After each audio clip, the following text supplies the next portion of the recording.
So Unrivaled broke the attendance record for the Philadelphia arena. The reason why they were able to break the attendance record, if you guys don't know, the court was smaller. The court was smaller, so they had a whole bunch of seats on the floor. There was a lot more seats in attendance, but this was impressive. To get that many people in the gym is not easy. Where tickets very cheap, yeah. Where they're giving out a lot of free tickets, yeah. But that really, at the end of the day, doesn't matter because, look, even if it is free tickets, still have to get people to show up. And then if you were a fan of, again, if you were a women's basketball fan and you were from Philly or in the area close to it, you got to see it for cheap. And by the way, you guys see Breanna Mabry taking over. This was what, like, the effort that they played at in these games. This was like an all-star game almost. It was like showing up to an all-star game, except the players tried. The players give 7 out of 10 effort in Unrivaled. They give absolutely 7 out of 10 effort. They put up some bullshit, but you know what? That can be some of the most fun parts of it. Hence, obviously, we saw with Breanna Mabry, like, what she did was kind of ridiculous. Like, Breanna Mabry she had 47 points yesterday.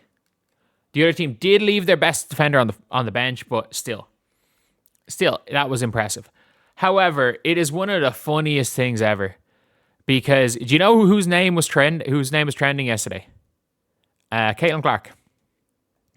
Looking at tweets here, like, I know CC fans aren't the ones who broke the women's sports attendance record. Do we not remember this? Caitlin Clark and Iowa absolutely broke the women's sports attendance. They had 55,000 people at a game. And I mean this, like, there was talk about trying to move one of the Indiana Fever games. Obviously, I don't think logistically it was possible. But there was talk in Caitlin's rookie year. And by the way, I think you could if it's a one-off game, by the way. I absolutely think you could if it became an event. I think if you put a Caitlin Clark game in a football stadium, that you absolutely could.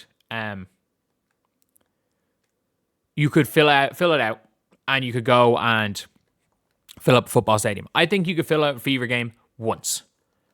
I think it would be once. Just like for Philly. I think if you played everything on Unrivaled in Philly, you would struggle to get 5,000 people watching Unrivaled by the end of it. But in a one-off, and I think Philly's probably the only city. New York, maybe. If you put it in New York, I think you could fill up the Barclays or the Garden, wherever you have in New York. I think you could get 20,000 in New York. You could get 20,000 in Golden State. You could get 20,000 in Philly. But, like, it's just where the fans are. Like, Philly should have been one of those expansion teams. There's no question about it. Philly should have been an expansion team in the WNBA. Like, they were they're more than enough fans, and I think they should have absolutely been an expansion team. But that being said, like, it is why Caitlin Clark trends, and they're using these numbers as like a gotcha, and you're seeing it. And by the way, these players are terminally online. The worst part is that these random Twitter Caitlin Clark hate accounts actually have some fucking sway amongst these players, which is berserk, by the way. Berserk.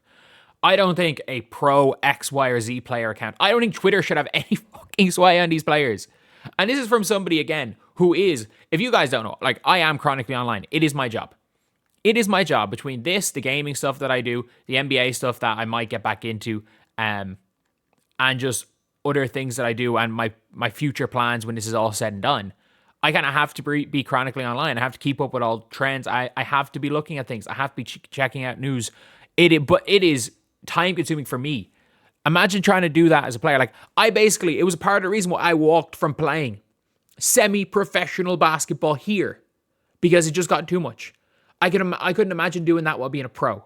I could not imagine it. Like, these players, I don't know what they're thinking, if we're being honest. Like, you can guarantee that half the stuff they're doing is for social media likes. And by the way, I still believe that if the WNBA, if the CBA doesn't get signed, there's no amount of money that they'll sign because there's too many. I think they're arguing on buzzwords.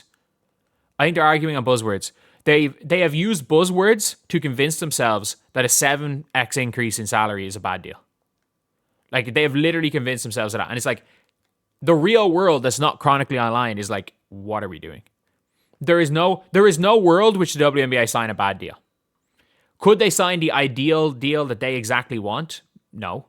No one ever does in CBA negotiations. But they've 7x their salary. They've already got a great deal. They've already got a fantastic deal. But it sounds like they want to, like, they're not happy with that. And not only sounds like, we know they're not happy with that.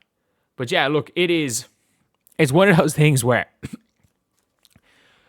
every bit of this is being used as leverage. And the problem is like, the big thing, if you guys don't know, is that if every team was pulling in Caitlin Clark attendance, Caitlin Clark viewership, the CBA would be done already with what the players want. It would be. But if you are an owner, there is no guarantee that any of this is sustainable, including, again, this Unrivaled. And it's so funny, people trying to use this as leverage. And I'm like, it's not really leverage, it's a one-off.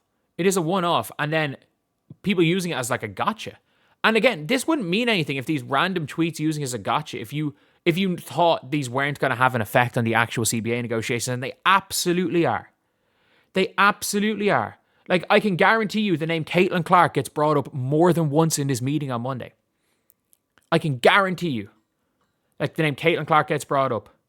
Or is it's probably something like, I can guarantee you an owner, if they're being honest, is going to say something along the lines of, if Caitlin Clark gets injured again and we give you guys this deal, the league's going to go bankrupt. Because that's what happens. If Caitlin Clark blows out her knee, touch wood, doesn't happen, but if she blows out her knee, the league gives the players the current deal they are in terms of revenue split, the league goes bankrupt. The league goes bankrupt. And I think the only way the players are going to get their revenue split on gross revenue is if the league decides, okay, we will give you the gross revenue split, but you're not getting you're sorting out your own travel accommodations. You're paying for that. Heck, we will give you your 50% of gross revenue, but we're not paying for your travel. We're not paying for your housing. We're paying for the arena, but we're profiting off that. You can get 50% of gross revenue, but you're paying for everything. And then we'll see. Then we'll see how much they're paying, how much they're subsidizing. Because I think the league would take that deal if players didn't have to have charter flights, where it's like, okay, yeah, look, we will give you the opportunity for charter flights, but you guys as a team need to come together and decide whether you want it or not. Whether you want the extra, whether you want that money or not. So every team has a bunch of expenses where it's like, okay, yeah. And it's like, okay, yeah. You see this new facility? That's coming out of your salary as well. The cost per year, as it depreciates, it's costing us, is coming out of your salary too. These brand new facilities. So, look, it's one of those things where I just don't think, I think when it's all said and done, this is, it's just one of those things where nobody's going to win in the grand scheme of things. No one's going to win. It just seems really bad. And I still seeing fans that are using Caitlin Clark as a gotcha when Caitlin Clark have 55,000 people at a game. It's just funny. Sometimes it is just funny to me. So anyway, yeah, let me know what you guys think. I'll see you guys.